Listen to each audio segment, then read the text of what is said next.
New scary story called Miguel the Microwave Man, Part 2.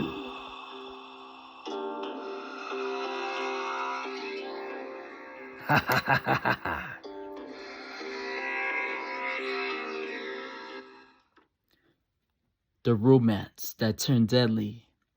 Everybody liked Miguel, and the Cullen family was glad that he was in their lives. Brandon and Christy noticed that Tanya and Miguel were talking to each other more.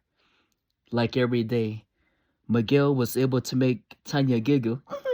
She laughed. Christy was happy that Miguel was a gentleman. He would spoil Tanya. Sit her down at the table, open the door for her, stuff like that.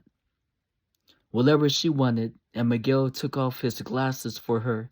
Yup, he would take off his glasses, tell her like, hey, do you like me better like this? I could wear contacts for you. But she liked him both ways, glasses on or off.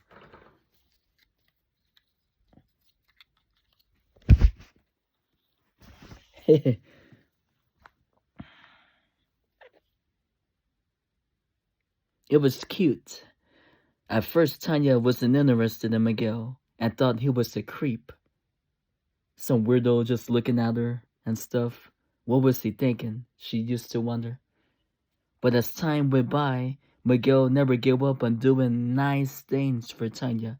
He bought her flowers and clothes and candy and took her out to the movies and the mall and other fun places like amusement parks and so on. One day, Tanya wanted her space from Miguel. She liked him, but she wanted to have some time to herself. The poor woman was spending so much time with him that she didn't visit her female friends no more, her homegirls, people she knew at school and her neighborhood and stuff. And she didn't see some of her relatives either, and it bothered her. Miguel was understanding. He wanted Tanya to see those folks, but he wanted to go with her. And Tanya didn't like that. She didn't mind kissing him in public or holding his hand. But she felt he was too needy. Why was he always wanting to be around her? She thinks that's, nice of him to be by her side, but she needs time alone as well to think things over. One night, Tanya was getting dressed in her room, about to change out of her leggings. She had her back towards him, and she didn't know that he was outside. Miguel is secretly outside, but hiding as he spies on her. So she's taking off her clothes, about to go to the restroom to take a shower. And she feels like someone is looking at her, but she sees no one. He's hiding from her outside, ducking down. He spies on her with his bionic eyes, his special bionic eyes. They can see everything. He can look through walls with this technology he has and his mechanical body. But he's also part human. He can see through the walls. He wished that he was holding her in his arms to cheer her up because he knows she's been stressed out at her college with too much homework. She goes to this university.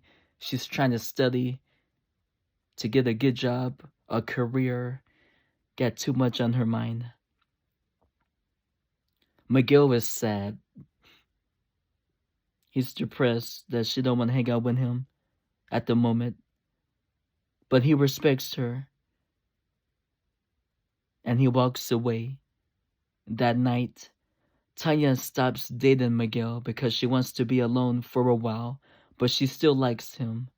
She don't know that he is part man, part machine, until a creepy incident takes place. Joe Grill, a man that used to play video games with Tanya when they were kids, shows up unexpectedly. He missed Tanya. He surprises her and wants to treat her to dinner. Tanya is undecided. Well, maybe I will. Maybe I won't. She's thinking to herself. And she says no.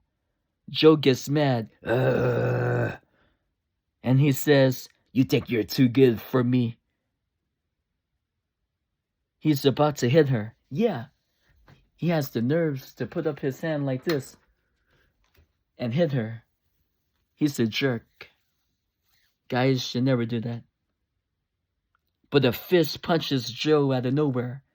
He's about to hit her, but all of a sudden, a fist hits Joe so hard. He falls down. Joe looks up. Joe sees Miguel protecting Tanya. This is the first time these two guys meet. Joe stabs Miguel with a knife. Take this.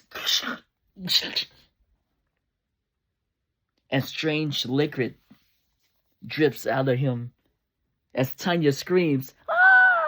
So imagine, after Joe stabs Miguel, strange liquid comes out of the stomach.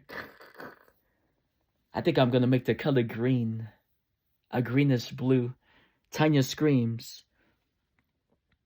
Now she knows that Miguel is not really a real man, but he tries to tell her, honey, it's the liquid that the doctor gave me at the hospital because I have an infection. He makes up excuses. But Tanya screams.